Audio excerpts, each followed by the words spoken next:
technology, and I believe that the blockchain will eradicate poverty. Poverty cannot exist in a free market. So our concept of poor doesn't even translate over to the kind of society I'm talking about.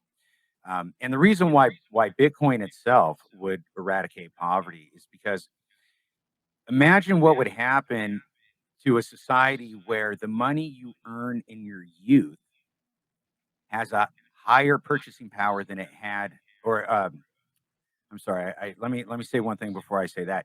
The current dollar is deflating, right? It's idiotic for us to put so much effort into chasing a asset that is losing value year over year. You have to work harder to just ultimately end up behind. And there's a lot of ways where people, to no real fault of their own, they've got their one nest egg saved up, and boom, it's gone, right?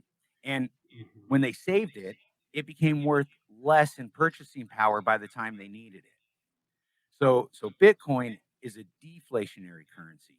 Once mass adoption of Bitcoin hits and the price volatility slows down, it will be on a slow, steady incline in purchasing power.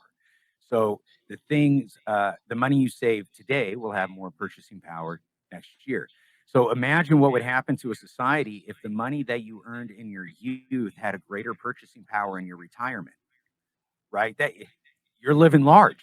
You're living large because you're working your ass off when your body's good. And now that your money was stuck, so what that does to a society is that creates a society of saving, a society of being fiscally responsible. What it also does to the economy is companies now go, well, wait a minute. These people know that their money's worth more next year than it is now. I want their money now, so I have to design a product that's worth a shit. Nobody's going to keep buying from me if my shit breaks every year or every 2 years and planned obsolescence goes away, right? So the compounding effect of a deflationary currency like Bitcoin, and this is what I believe the government's so afraid of. I think even when COVID started, I felt like they were sloppy, like they were rushed. Whatever it was they were doing, they were in a panic.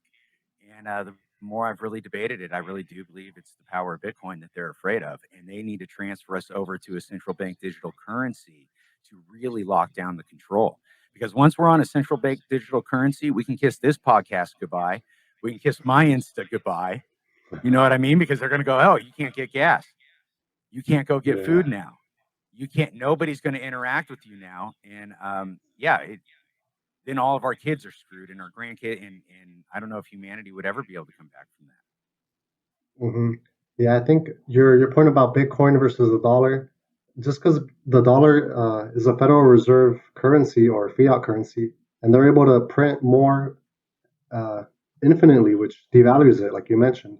And Bitcoin is a fixed amount. I don't know what the exact amount is, but it's never gonna. 21 You million. never 21 million. So you're never gonna be able to make more than that.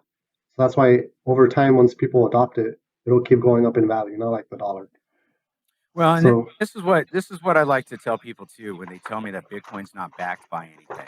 I'll tell them Bitcoin is backed by the exact same thing that the federal government, that the United States dollar is backed by, and that's trust. People use the United States dollar not because there's any inherent value in and of itself, but it's because they trust that the United States government is bringing enough force and violence across the world that people are going to continue to interact with the United States dollar. Bitcoin is backed by trust. You look at it and you go, the algorithm's public, the ledger's public. I can never accept counterfeit Bitcoin. All these rules are fair. You know why the government doesn't want to interact in Bitcoin? Because of the public ledger. They can't embezzle money. They can't hide money if it's all on the public ledger. We would know exactly where all of the government's money went. And people who are afraid of transparency are bad people. yeah, like what is it, the Pentagon with their black budget, those trillions that they managed to lose that we don't know where it went.